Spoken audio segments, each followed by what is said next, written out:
Hey guys, Jimmy here and welcome back to another Master Restoration Diary entry, episode, whatever. As you can see and probably hear behind me, MX-5. Today we're going to be doing a compression test just to make sure that the engine is in good health before we move on to the next steps. At the moment I'm just warming it up, noticing a couple of rattles. I don't usually stand in front of the car when it's started up, so just making sure it's at a good temperature before we get going, and then we'll get the first bit of the compression test underway. So the car is now up to, well, pretty much operating temperature. I've just driven it around the block once. That's an American saying that. So now we're going to turn the ignition off. We're going to unplug a couple of fuses, unplug the ignition, and then get that compression test in there. Okay, so just taking the fuel injection fuse out of here. Ignition is unplugged, leads are off. Let's take spark plugs out now, and then it is test time. So unbeknownst to me, obviously we put in some new spark plugs a while ago now. When I did that, I used this tool here, spark plug bits, whatever it's called, and basically it's meant to have a little rubber bit inside there. You probably can't see it at all, but it's meant to have a rubber bit in there, and that's come off and been in my cylinder 4 spark plug hole for however long, so which might explain my slight misfire that I have every now and then. So I'm going to try and get that out before we go any further, I think. So Simon's just going to get in the car and crank it over. Here's the test. You want to see about 170 on there. I kind of like the key. Oh yeah, I should get that to you, shouldn't I? I'll cut this bit. No, you ain't leave that. What's it, the long one? Yeah, the long one.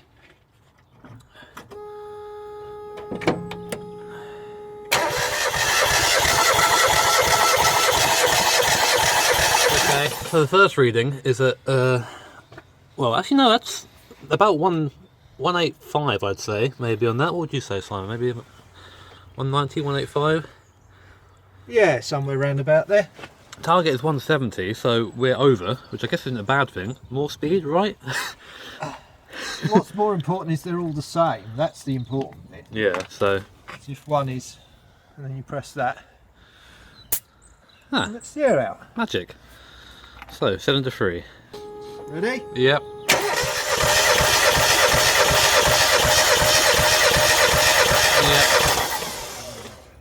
See, that's down at 175. That's lower. Oh, a tiny bit though, isn't it? It's percentage points, it's not. Yeah, it's still above where it should be. Well, that's about where it should be. But When you get one at 110 or 90. yeah, that's when you've got to stop worrying, I guess.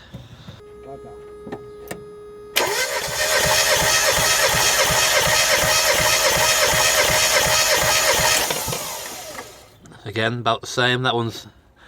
It was striking around 175 to like... That's pretty much like perfect. Oh, that's a high one again, isn't it? Well, that's... Like number 4, so that's good. Similar-ish to number 4, yeah. The number 3's been the least so far. Stuff. Yeah. Ready? Yep, cylinder 1.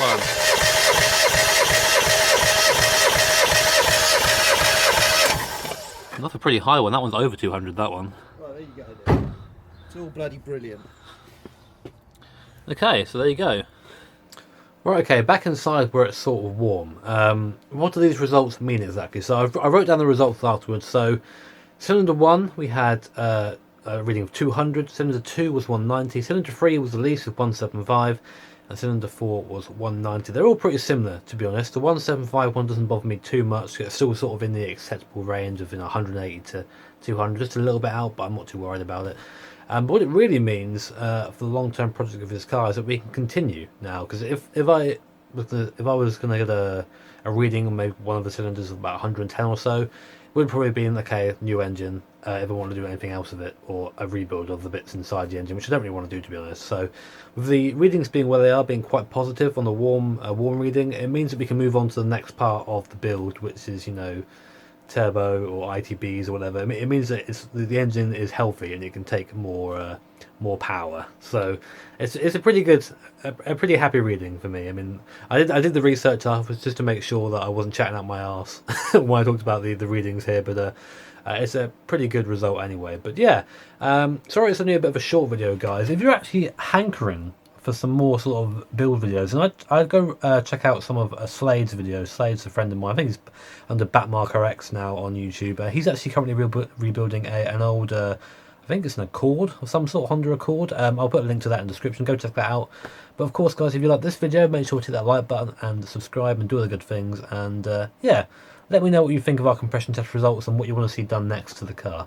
Take care, guys. Have an awesome day, and see you next time.